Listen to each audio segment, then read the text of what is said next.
என்ன ஸ்வேதா, ஒரே கலக்கலா இருக்க, ரொம்ப சந்தோஷமா இருக்க போல. மேடம்க்கு ரூட்லாம் கிளியர் ஆயிடுச்சோ?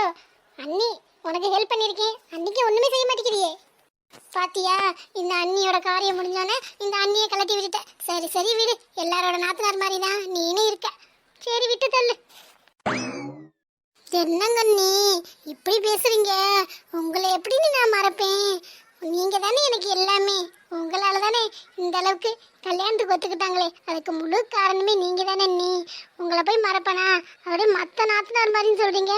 அப்படியே நம்ம 2 பேரும் பழகிருக்கோம். புசுக்குன்னு இப்படி சொல்லிவிட்டீங்களே நீ. போங்க நீ, எனக்கு மனசுக்கு ரொம்ப கஷ்டமா இருக்கு. அச்சோ சேத்தா செல்லக்குட்டி, நான் சும்மா சொன்னேன்டி. இந்த அண்ணி உன் மேல கோவப்படுவானா? சும்மா உன்னை வம்பிழுத்து பார்க்கலாமே அப்புன்னு வம்பிழுத்தேன். அதுக்கு என்ன இப்படி பேசுற? இல்ல இவ்வளவு கணக்கில் கிளம்பி இருக்கியா? எங்கே போற, என்ன பண்ற? இவ்வளவு சந்தோஷமா போய் கொஞ்ச நேரம் சீண்டி பார்க்கலாம் தாண்டி பண்ணேன். சும்மா போட்டு இது பண்ணிக்காத. விளையாட்டுக்கு கூட இப்படி சொல்லாதீங்க நீ, எனக்கு மனசுக்கு கஷ்டமா இருக்கு. இல்ல இல்ல, இனிமே அப்படி சொல்ல மாட்டேன். சரி மேடம், எங்கே கிளம்பி போறீங்க? இல்லைங்க நீ, ராகுல பார்க்க போலான்னு தான். ஓஹோ, கதை அப்படி போகுதோ? நல்லா அடிச்சுக்கிட்டு நீங்க இப்போ ரொமான்ஸ் பண்ணி கிளம்பிட்டீங்களாக்கும். அதான் மேடம் இவ்வளோ கலக்கலா போறீங்களோ? இப்படியே கலக்கலா போய் தான் என் தம்பியை மயக்க வச்சிருக்கிய நீ. யார் மயங்க சொன்னா? நானா மயங்க சொன்னேன்? அவங்களாம் மயங்கினதுக்கு நான் பொறுப்பு இல்லப்பா. அப்போ சரி, இந்த பொண்ணு நமக்கு சரியா வராது, வேற பொண்ணை பார்த்துக்கலான்னு உன்னை வேணும்னு சொல்லிடுறேன். இந்த ஃபோனை போடுறேன். இது அண்ணி, எதுக்கு தான் இப்படி பண்றீங்க? சும்மாவே இருக்க மாட்டீங்களா? என்னை வம்பிழுத்துக்கிட்டே இருக்கீங்க. போங்க, உங்களோட நான் பேசவே மாட்டேன். பேசாட்டினா போ, எனக்கு ஒன்றும் பிரச்சனை இல்லைப்பா. பேசினேன்னா உனக்கு காரியம் ஆகும், இல்லைன்னா என் தம்பிக்கு இப்போவே ஃபோனை போட்டுருவேன். அக்கா சொல்கிறதே அவனுக்கு வேற வாக்கு. என்ன நீ இது இதே விளையாடுற நேரமா? ஆமாம், என்னோட நாத்தனார்கிட்ட நான் விளையாடுறேன். ஏன் விளையாடக்கூடாதா? எல்லாரும் மாதிரியும் எப்போ பார்த்தாலும் சண்டை போட்டுக்கிட்டே இருக்கணுமா? அதில் என்ன இருக்குது? ஒருத்தருக்கு ஒருத்தர் விட்டு கொடுத்து ஒருத்தருக்கு ஒருத்தர் அனுசரித்து போகிறதுல நல்லா இருக்கும். கூட பிறந்த அக்கா தங்கச்சிங்க ஒத்துமையாக இருக்கிறது பெருசு இல்லை. அடுத்த வீட்டில் வாழ வந்திருக்காங்க பாரு, அவங்களும் நாத்தனாரும் ஒத்துமையாக இருக்காங்க பாரு, அதுவே ரொம்ப பெருசு. ஒரு சிலர் அப்படி தான் இருக்காங்க, அதெல்லாம் எல்லாரும் என்னை மாதிரி இருக்க மாட்டாங்கல்ல. மேடம் இல்லையா மாற போகிறீங்களோ? இல்லைங்க நீ, பொதுவாக சொன்னேன். நானா வில்லியா மாறினா நல்லா இருக்குமா? நானே ஒரு அழு மூஞ்சி, நான் வில்லியா மாறினா எல்லாரும் சிரிச்சிருவாங்க. நீங்களாம் பயப்படுவீங்களா நானா மிரட்டினா? அப்போ உன் மூஞ்சிக்கு செட் ஆகலை, அதனால இன்னும் மாறாமல் இருக்கேன். இல்லைன்னா மாறி இருப்பேன். அப்படித்தானே சீதா? அட போங்க நீ, சும்மா போட்டு என் வாயை கிளறிக்கிட்டு இருக்கீங்க. ஆனால் ஸ்வேதா, உண்மையிலே நீ ரொம்ப நல்ல பொண்ணு. எல்லாரும் ஒவ்வொருத்தங்களும் என்ன மாதிரி பேசுவாங்க, ஆனால் நீ எதுவுமே பேசாமல் எனக்கு எப்போவுமே சப்போர்ட்டாக இருக்கி. இல்லை அது போதும் ஸ்வேதா, இந்த மாதிரி எனக்கு எப்போவுமே இருந்தால் அதுவே போதும். நம்ம சந்தோஷமாக இருக்கணும், எதுவும் சண்டை சச்சரவு இல்லாமல் எப்போவும் இப்படியே இருக்கணும். என்னை ரொம்ப புகழாதியே, எனக்கு புகழ்ச்சி பிடிக்காது. ஓவர் தாண்டி எனக்கு, ஆனால் ரொம்ப ஓவராக தாண்டி பண்ணுற. கொஞ்சம் நல்ல பொண்ணுன்னு சொல்லிவிட்டேன், அது உனக்கு இனி பொறுக்காதே.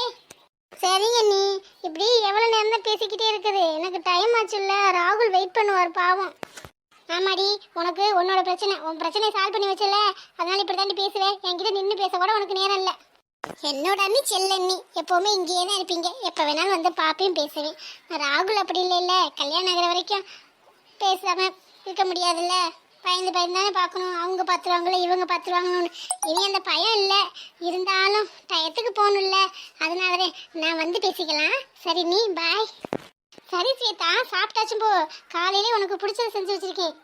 வெண்பொங்கல் இருக்குது, சட்னி இருக்குது, சாம்பார் இருக்குது, வடை இருக்குது, எல்லாமே இருக்குது. போட்டு தரவா? சாப்பிட்றியா? இல்லைங்க நீ, ராகுலை நீ பார்த்து பேச போகிறல்ல, எனக்கு ராகுல் ஏதாச்சும் வாங்கி தருவார். சரிம்மா, இன்னைக்கு ஒரு முடிவோட தான் கிளம்புறேன். மதியத்தாக்கு சாப்பிட வருவியா இல்லையா? தெரியல, நான் ஃபோன் பண்ணுறேன். சரிங்க நீ பாய். என்னோட மருமக பிள்ளைக்கும் சொல்லிடுங்க அத்தை வெளியில் போயிட்டு வரோம்னு. சரியா? வரேன். வர ஸ்வேதாக்கும் வாய் அதிகமாக தான் ஆயிடுச்சு. பொண்ணுங்க வாய் பேசினா என்ன தப்பா? நல்லது தானே, பசங்க மட்டும்தான் வாய் பேசணுமா? பொண்ணுங்கள் எல்லா இடத்துலையும் பேசலாம், சந்தோஷமாகவும் சிரித்து பேசலாம், அதெல்லாம் ஒன்றும் தப்பே இல்லை. எப்பவும் போல இந்த மாதிரி சந்தோஷமாக இருந்தால் போதும், அதுவே எனக்கு போதும். எங்க என்ன ஆஃபீஸ் கிளம்பலையா? நீங்கள் பாட்டுக்கு உட்காந்துருக்கீங்க, என்னாச்சு கார்த்தி? உடம்பு இடம் சரியில்லையா? யாரும் ஒன்றும் என்கிட்ட பேச வேணாம், அவங்கவுங்க வேலையை போய் பாருங்க. உங்களுக்கு தான் நிறைய வேலை இருக்குல்ல, 1008 வேலை இருக்கும். இதில் என்கிட்ட பேசி எதுக்கு நேரத்தை வீணாக்குறீங்க? என்ன கார்த்தி, என்னாச்சு? திடீர்னு எதுக்கு உங்களுக்கு இவ்வளோ கோவம்? நமக்குள்ள சண்டை கூட எதுவுமே இல்லையேப்பா. நைட்டு கூட நல்லா தானே பேசுனீங்க. இப்போ தூங்குனீங்க, அதனால கீழே போயிட்டு சாப்பாடுலாம் செஞ்சுட்டு வந்தேன். இப்போ எந்திரிச்சோன்னு உங்களுக்கு என்ன அவ்வளோ கோவம் வருது? அதுவும் என் மூஞ்சி கூட பார்க்காம பேசுறீங்க. சாருக்கு அப்படின்னு கோவம்? கோவம் தான். என்ன கோவம்னு உனக்கு தெரியாதா? உன் மூஞ்சியை பார்த்தா எனக்கு அந்த கோவம்லாம் பறந்து போயிடும். நான் உன் மூஞ்சியெல்லாம் பார்க்க மாட்டேன், ஆனால் உன் மேலே கோவமா இருக்கு. கோவமா இருக்கீங்கன்னு தான் தெரியுது, ஆனா எதுக்குன்னு தானே தெரியல. கொஞ்சம் திரும்புங்களேப்பா. எதுக்குடி நான் திரும்பினா ஸ்மெயில் பண்ணிக்கிட்டே இருப்பேன். அதை பார்த்தோன்னா டக்குன்னு கோவம்லாம் போயிடும். அப்புறம் மறுபடியும் உன்னை சகஜமாக பேச ஆரம்பிச்சிடுவேன். அதெல்லாம் முடியாது, நான் திரும்ப முடியாது. உன் மேலே நான் கோவமாக இருக்கேன். போ. சரி, கோவமா இருங்க. எதுக்குன்னு சொல்லிட்டு இருங்க, அப்பதானே எனக்கும் தெரியும். ஏன் உனக்கு தெரியாதோ? எப்போ பார்த்தாலும் அடுத்தவங்களுக்கு என்ன பிரச்சனை இருக்குது அப்படின்னு சொல்லி கண்டுபிடிச்சி அதை சால்வ் பண்ணுறதுக்குனே தெரியல. உன் புருஷனா என்னை கண்டுக்கிறியாடி? அம்போன்னு விட்டுட்டேன். ஓ, சாருக்கு அதையும் பிரச்சனையாப்ப? என்ன கார்த்தி, சின்ன பிள்ளை தர மாதிரி பண்ணிக்கிட்டு. நம்ம ஸ்வேதாக்காக நம்ம பண்ணாம வேற யாரு பண்றது? உன்னை பண்ண வேண்டாம்னு ஒன்றும் சொல்லலையேண்ணா. என்னையும் கவனிக்கணும்ல, நான் பாவம் தானே. அச்சச்ச, இது என்ன என்னோட கார்த்தியா? இப்படி சின்ன பிள்ளை மாதிரி அழுதுகிட்டே திரியிறாரு. சின்ன பிள்ளைத்தனமா இல்லையா கார்த்தி? என்னை மட்டும் சொல்லுவீங்க சின்ன பிள்ளை மாதிரி நடந்துக்காத, மெச்சூரிட்டியா நடந்துக்கன்னு. இப்ப சார் என்ன பண்ணிக்கிட்டு இருக்கீங்கன்னு தெரியுதா? போடி, இதுக்குதான் நான் பேசுறதே இல்லை. என்கிட்ட ஒன்று பேசாத போ. நான் சண்டைன்னா சண்டை தான். யாரும் என்கிட்ட பேச வேணாம், போங்க. நான் இன்னைக்கு ஆஃபீஸ் கூட போகல, நான் கோவமா இருக்கேன். என் மேல உள்ள கோவத்தை ஆபீஸ்ல காமிச்சா? அது சரி, என் மேல கோவம்னா நீங்க வீட்ல தானே இருக்க கூடாது, ஆபீஸ் போகணும்ல. ஆபீஸ்ல கோவம் தானே ஆபீஸ் போகாம வீட்ல இருக்கணும். இது தாறு மாதிரி இருக்கே. டேய், நீ எதுக்கோ பிளான் போடுறதானே? கண்டுபிடிச்சிட்டாளா? நல்ல விவரமான ஆளுதே. வரும்போது ஒன்றும் தெரியாத மக்கு பிளாஸ்டிக் மாதிரியே இருந்தா. இப்போ பாரு எவ்வளோ அப்டேட் ஆயிட்டானு. என்ன நினச்சி பிளான் பண்ணாலும் ஈஸியாக கண்டுபிடிச்சிடாயா. நான் என்ன பிளான் போட்டேன்? நான்லாம் ஒன்றும் பிளான் போடலை. நான் சும்மா சொன்னேன் நான் ஆஃபீஸ் போகிறேன். என்னப்பா, போறீங்களா? சரி போங்க, நான் தனியாவே போய்க்கிறேன். தனியாவா? எங்கேடி போற? செக்கப்கா? நீ தனியாவே போய்க்க. ஸ்வேதா வேணா கூட்டிக்க. அங்கே வந்து நம்மளால காவல் இருக்க முடியாதுப்பா. செக்கப்லாம் இல்லடா மரமண்டை. ஒரு புது படம் ரிலீஸ் ஆயிருக்கான். அப்படியே போயிட்டு ஷாப்பிங் பண்ணிட்டு அப்படியே வெளியில சாப்பிட்டு வரலாம். ரொம்ப நாள் ஆச்சு அப்படின்னு நினைச்சேன்.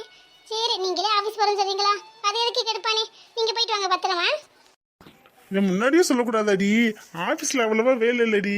நேற்று லேட்டாக தானே வந்தேன். எல்லாத்தையும் முடிச்சுட்டு வந்துட்டேன். கொஞ்சோண்டு வேலை தான் இருக்கும். வந்து கூட நான் சிஸ்டமில் பண்ணிக்கிறேன். சரியா? நம்ம போயிட்டு வந்துடலாம்டி. எப்படி அப்படி அந்தர்பல்ட்டி அடிக்கிற? இப்போ தானடா சொன்ன கொஞ்ச நேரத்துக்கு முன்னாடி. நான் கோவமா இருக்கேன், யார்ட்டையும் பேச மாட்டேன், நான் வாட்டுக்கு ஆஃபீஸ் போறேன் அப்படி இப்படி டயலாக் விட்ட. நீ பேசுறத பார்த்தா ஒரு வாரத்துக்காச்சும் பேச மாட்டேன்னு நினைச்சேன். ஒரு நிமிஷம் கூட தாங்காது போல. இதே உங்க கோவமாக்கும். என்ன பண்ணுறது தாயி? எல்லாரோட புருஷனோட நிலைமையும் இதுதான். பொண்டாட்டி மேலே கோட்டுக்கிட்டு எங்கே போகிறது? அது தெரிஞ்சா எல்லார் குடும்பத்திலயும் சண்டையே வராது. ஆனா சண்டை போட்டாலும் நல்லா இருக்கும்ல கார்த்தி? அடியே, என்னடி சொல்கிற? சண்டை போட்டால் நல்லா இருக்குமா? ஆமாப்பா, சண்டை போடணும். டெய்லி சண்டை போடணும். ஆனா அன்னைக்குள்ள சண்டை சமாதானம் ஆகி ஒன்று சேர்ந்துடணும். அப்போதான் நல்லா இருக்கும். சண்டை ஒரு நாளைக்கு மேலே போச்சுன்னா தான் பிரச்சனை. அந்த ஒரே நாளில் முடிஞ்சிச்சுன்னா வச்சுக்கோங்க, அண்டர்ஸ்டாண்டிங் நல்லா இருக்கும், லைஃபும் சூப்பராக இருக்கும். ஏன்டி, நல்லா இருக்குது உனக்கு பிடிக்கலையா? சண்டை போடணுமா? பேசாம வாயை வச்சுக்கிட்டு இரு ஆத்தா. வா போலாம். ஸ்வேதா எங்க? ஸ்வேதாலாம் என் தம்பியை பார்க்க போயிட்டா. நீங்க தான் ரொம்ப லேட்டு. வாங்க. லவ் பண்றவங்களே எவ்வளவு ஜாலியா சுத்துறாங்க. நீங்களும் தான் இருக்கீங்க. கல்யாணம் பண்ணிட்டு ஒன்னத்துக்கு லாய்க்கு இல்லை. எல்லாம் நானே கேட்டு கேட்டு செய்ய வேண்டியதா இருக்கு. அது லவ் பண்ணும்போது இருக்கிற ஃபீலிங் வேற, கல்யாணத்துக்கு அப்புறம் இருக்கிறது வேறடி. லவ் பண்ணும்போது இந்த பொண்ணு நம்மளை விட்டு போயிருமோ அப்படி இப்படின்னு பயந்துக்கிட்டே எல்லாம் பார்த்து பார்த்து செய்யுது. கல்யாணத்துக்கு அப்புறம் இவ எங்கே போப்பாரா, இங்கே தானே இருப்பா அப்படின்னு ஒரு தெனாவட்டு. அப்படிதான் செல்லக்குட்டி. அந்த கொழுப்பு தாண்டா. போங்க, போய் சீக்கிரம் கிளம்பிட்டு வாங்க. செல்லக்குட்டி, இந்த மாமனை குளிப்பாட்டி விடுறியா? சதோச அப்பல வர. நான் குளிச்சு ரெடி ஆயிட்டேன். பிச்சு பிடிச்சு ஒழுங்கு முறையா போயிட்டு வாங்க. நீ வர வர நீ கண்டுக்கவே மாட்டேங்கிற. நான் வெளியில போயிட்டு வந்து மறுபடியும் உன் மேல கோச்சுக்கிட்டு இருக்கேன் பாரு. அதுக்கு பேரு கோவமே இல்லை. போங்க, சின்ன பிள்ளைக்கு தேவையில்ல போல. உங்கள்ட்ட தோத்து போயிருங்க. சரி காத்தே, டைம் ஆச்சு, போங்க. பாட்டி, ஒரு நாள் இல்லை ஒரு நாள் கோச்சுக்கிட்டு ஒரு நாள் ஃபுல்லாக உங்ககிட்ட பேசாமல் இருக்க போகிறேன். அப்போ தெரியும்டி என்னோட அருமை உனக்கு. அப்போதைக்கு நான் என்ன கேட்டாலும் டக்கு டக்குன்னு தான் செய்வேன். அப்படியா சார்? சரி, அப்போதைக்கு பார்த்துக்கலாம். நீங்கள் போய் இப்போ குளிச்சுட்டு வாங்க. டே மச்சான், என்னடா பார்த்துட்டியடா? அந்த ஆளு இன்னும் போலையில் விட்டு விட்டு. இல்லடா, நான் காலையில வெள்ளனவே வந்துட்டேன். நீ இவ்வளவு நேரம் என்னதான்டா பண்ண? ஏதாச்சும் ஒரு காரியம் முடிவு பண்ணோம்னா ஒண்ணுமே பண்ண மாட்டாடா. பிளான் மட்டும் நல்லா போடுற, அதை எப்படி எக்ஸிக்யூட் பண்றதே உனக்கு தெரியாதாடா. அவர் என்ன போகல, நான் சீக்கிரம் வந்ததுனால தப்பிச்சாச்சு. இப்படி 2 பேரும் லேட்டா வந்தோம்னா எப்படிடா? சரி விடு மச்சான், ஒரு நல்ல கனவுடா. பணத்தை எடுத்து செட்டில் ஆக போறோம்னு நினைச்சுக்கிட்டு படுத்தனா, கனவுல பார்த்தா வீடெல்லாம் பார்க்கணுமே, எவ்வளவு பெருசு. கனவுங்கிறனால எக்கு தப்பா வந்துச்சுடா. அப்படியே பணக்கார வாழ்க்கை வாழ்ந்துகிட்டு இருந்தேனா, அசந்து தூங்கிட்டேன்டா. எந்திரிச்சு பார்த்தாதே தெரியுது கனவுன்னு. அதை எப்படியாச்சும் நடத்தி ஆகணும்னு வேவியமா வந்தேன்டா. இன்னும் அந்த மனுஷன் போகல காசு எடுக்க. இல்ல மச்சான், காலையில இருந்து இங்கதான் நிக்கிறேன். அவர் வீட்டுக்குள்ளதான் இருக்காரு, இன்னும் போல. சரி மச்சான், இது மட்டும் சக்சஸ் ஆச்சுன்னா வச்சுக்கையே, இப்படி ஒவ்வொருத்தலா ஆட்டையை போட்டு நம்ம செட்டில் ஆயிரண்டா. நம்ம உழைக்கவே வேணாம். ஐடியாலாம் நல்லாதான்டா இருக்கு. மாட்டினோம்னா டங்கு வர அத்துருவாங்கிடா. மாட்டாம தாண்டா எப்படியாச்சும் பண்ணணும். அவர் வெளியில வராத மட்டும் பாருடா. விட்டோம்னா போச்சுடா. கமலா, அடியே கமலா. என்னங்க கிளம்பிட்டீங்களா? அதான் அசோக் தம்பி வரேன்னு சொன்னுச்சுல்ல, வந்தோடனே பைக்கில் போக வேண்டியதானே. இப்போ எதுக்கு அலைஞ்சு தெரிஞ்சு, அதுவும் இந்த வெயில்ல காசு வேறு எடுக்க போறீங்க? பத்திரமா வரணும்ல. இருங்க தம்பி வரட்டும், வந்தோடனே போகலாம். இல்லம்மா, வர்றதுக்கு லேட் ஆகும் போல. இன்னும் காணோம். ஃபோன் பண்ணேன், கொஞ்சோண்டு வேலை இருக்கான், 1/2 மணி நேரம் 1 மணி நேரம் ஆகும்னு சொன்னாப்புல. நான் போறேனே முன்னாடியே, போய் எடுக்க முடிஞ்சா எடுத்துட்டு வரும்போது ஆட்டோல கூட வந்துடுறேன். அப்புறம் எதுக்கு கஷ்டப்படுத்திக்கிட்டு அப்படின்னு பேங்கு இப்போ போனாதே சாயங்காலம் வரலாம். இல்லைன்னா ரொம்ப லேட் ஆயிருமா. அவருக்கு வேலை இருந்தா பார்க்கட்டும், ஒன்றும் பிரச்சனை இல்லை. நான் இன்னும் சின்ன பிள்ளையா, காசு தொலைக்கிறதுக்கு அதெல்லாம் பத்திரமா எடுத்துட்டு வந்துடுவேன். இல்லைங்க தம்பி தான் வரேன்னு சொல்லியிருக்கே, அப்புறம் எதுக்கு நீங்கள் தனியாக போகணும் தான். தம்பி வந்தால் ஒன்றும் பிரச்சனை இல்லை, கூட்டியாந்து விட்டுறோம். அதனால தான் சொன்னேன். இப்போ நாடு கிடக்கிற நிலமையில 10 ரூபாயா இருந்தாலும் பத்திரமா கொண்டு போயிட்டு வர்றது பெரும் கஷ்டமாக இருக்குங்க. நகை விலை கூடினதுலேருந்து கொள்ளைக்காரங்க அதிகமாயிட்டாங்க. இல்லம்மா, அதனால பத்திரமா கொண்டு வந்துடுறேன். நான் போகும்போது அசோக்கு ஃபோன் பண்ணிட்டு போறேன். சரிங்க, அப்போ பார்த்து போயிட்டு வாங்க. நான் வேணா கூட வரட்டுமா? ஏண்டி, எவனா ஆட்டி போட வந்தா துரத்தி பிடிச்சிருக்கியோ? இல்லைங்க, நீங்கள் தனியாக போகிறீங்களே, வரவான்னு கேட்டேன். அதெல்லாம் ஒண்ணு வேணாம், நீ வீட்லயே இரு, நான் போயிட்டு வந்துடுறேன். கதவை சாத்திக்க. சரிங்க. டேய் மச்சான், அவர் வெளியில வந்துட்டாருடா. அவரை ஃபாலோ பண்ணிடுவோமா? இருடா, கொஞ்சம் முன்னால போட்டோம், பின்னாடியே ஃபாலோ பண்ணுவோம். நல்ல வேலை, தனியா தாண்டா போறாரு. கூட யாராச்சும் இருந்தாதான் பிரச்சனை. தனியா போறது நமக்கு வசதி தானடா. எல்லாம் நமக்கு சாதகமா தாண்டா நடக்குது. இது மட்டும் சக்சஸா முடியட்டும், அதுக்கப்புறம் பெருசா ப்ராஜெக்ட் எடுக்கிறோம்டா. என்னமோ பயமா இருக்குடா. சும்மாவே எங்க அம்மா உன்னோட சேர்ந்து கெட்டு போயிட்டு திட்டுது. இந்த விஷயம் மட்டும் தெரிஞ்சு மாட்டி டங்கு வராத்தாங்கன்னா எங்க அம்மா வீட்டுக்குள்ளே விடாதுடா. அதெல்லாம் மாட்ட மாட்டேன்டா. இந்த விஷயம் மட்டும் சக்சஸ் ஆகி காசு பணம் சேர்ந்து வீட்டில் பணம் நகைன்னு கொண்டு கொடுத்தோம்னு வச்சுக்க, நமக்கு இருக்கிற மரியாதையே வேறடா. நம்ம ரேஞ்சு ஓகோன்னு வந்துடும். நீ வேணா பாருவே. என்னமோடா, உன்னை நம்பிதான் இறங்குறேன். உன்னை நம்பி கெட்டு குட்டிச்சோரம் ஆயிட்டேன். இன்னும் கொஞ்சம் தான் இருக்கு. சரி, என்னன்னே பார்த்துருவோம் வா. அப்புறம் என்ன, அப்படி சொல்லிட்டு வாடா. அவர் வாட்டுக்கு வேகமா நடக்கிறாரு, போவோம். ஆமா மச்சான், வா மச்சான். இதை முடிச்சுதான்டா இன்னைக்கு ஒரு பிரியாணி வாங்கி சாப்பிடணும்டா. காலைல இருந்து பட்னியா கிடக்குறேன். ஏண்டா, இந்த காசை எடுத்துட்டோம்னா பிரியாணியை வாங்க முடியாது, டெய்லி வாங்கி சாப்பிடலாம்டா. வா மச்சான் முதல்ல. இல்லைங்க, ராகுல்கிட்ட சொல்லிட்டீங்களா? நான் சொன்ன மாதிரியே தானே சொன்னீங்க. நீங்கள் பேசினால எதுவும் டவுட் இல்லையே? எங்கடி, நான் பேசும்போதே அவன் பொய் சொல்றியான்னு 1000 தடவை கேட்குறேன்டி. எனக்கு தெரியும்யா, உன்னை போச நம்பர் எனக்கு அப்போவே தெரியும். இது உருப்படாதுன்னு. ஒரு வேலையாச்சும் உருப்படியாக செய்ய தெரியுதா? இப்போ உன்னை நம்பலவன், அப்படி தானே? இருடி, நான் சொல்றத முழுசா கேள்றி. நம்பாமலாம் இல்லை, ஆரம்பத்தில் அப்படிதான் கேட்டேன். அப்புறம் நான் ஃபீல் பண்ணி பேசுறதை பார்த்துட்டு அவனுக்கே மூஞ்சி ஒரு மாதிரி ஆயிடுச்சு. கண்டிப்பா உன்னை பார்க்க வந்தாலும் வருவேன். ஆமா, நீ நல்லா தானே இருக்க, எதுக்கு உனக்கு முடியலன்னு போய் சொன்னேன்? எல்லாம் ஒரு காரணமாக தான். என்னடி காரணம்? என்னென்னமோ பிளான் பண்ற, என்கிட்ட சொல்ல மாட்டேங்கிற. அது ஒன்றும் இல்லைங்க, அவனை பேசாமல் கடத்திடலாமான்னு பார்க்குறேன். என்னை பார்க்க கண்டிப்பாக வருவேன். அவன் மனசை பற்றி எனக்கு தெரியும், ரொம்ப நல்லவன். கொஞ்சமாச்சும் ஒரு ஓரத்தில் பாசம் இருக்கும், அதனால கண்டிப்பாக வருவேன். வரும்போது கடத்திடுவோமா? அதுக்கு அவனை கடத்தி ரெடி பண்றது? அவனை கடத்தினா சல்லி பைசாக்கு தேராது. அவன் பயப்படவே மாட்டேன். அதுக்கு நீ அந்த ஸ்வேதாவை கடத்திட்டா? என்னங்க சொல்றீங்க? ஸ்வேதாவையா? ஆமாடி, ஸ்வேதாவை கடத்தினா அவன் என்ன கேட்டாலும் செய்வேன். ஸ்வேதாவை முடியாம இருக்கும்போது எவ்வளவு ஃபீல் பண்ணேன் தெரியுமா? அழுதாண்டி, என் கண்ணால பார்த்தேன். ஸ்வேதா மேல அவ்வளவு லவ் வச்சிருக்கேன். அவளை மட்டும் கடத்தி கொண்டாந்து வச்சோம்னா வச்சுக்க, சொத்து பத்து எல்லாத்தையும் நமக்கே எழுதி தந்துட்டு அவன் வாட்டுக்க போயிடுவேன். என்ன சொல்ற? என்னடி பிளான் போடுற? பரவாயில்லையா? என்னோட சேர்ந்து சேர்ந்து உனக்கும் கொஞ்சம் மூளை வேலை செய்யுது போல. ஆனால் இப்போ ராகுலை வர சொல்லியாச்சு. ஸ்வேதாவை எப்படி கடத்துறது? அவன் வந்தால் கடத்தி கொண்டாடுறது ரொம்ப கஷ்டமாச்சு. இப்போ என்ன பண்ணுறது? இந்த பிளானை நீ நேற்றே சொல்லக்கூடாதா ஐயா? நீ உன் பிளான சொல்லாதானே நான் சொல்லியிருக்க முடியும். நீ என்கிட்ட எதுவுமே சொல்லாமல் கூட்டிடுவான்னு சொன்னாலும் வேறு எதுக்கும்னு நினச்சேன். இப்போ என்ன பண்ணுறது? அவன் வர்றதுக்குள்ளே ஸ்வேதாவை கடத்திட்டு வந்துடலாம். பின் பக்கமாக வழி இருக்குது, அந்த வழியாக கொண்டாந்து வச்சிடலாம்.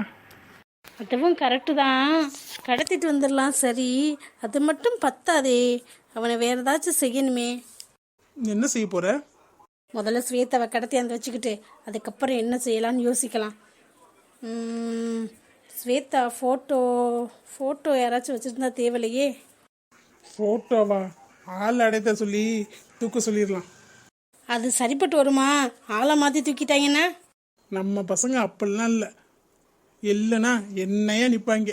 அதெல்லாம் சூப்பராக கடத்திடுவாங்க. இன்னைக்கு ராகுலும் ஸ்வேதாவும் ஒரு பார்க்கில் தான் மீட் பண்ண போகிறாங்க.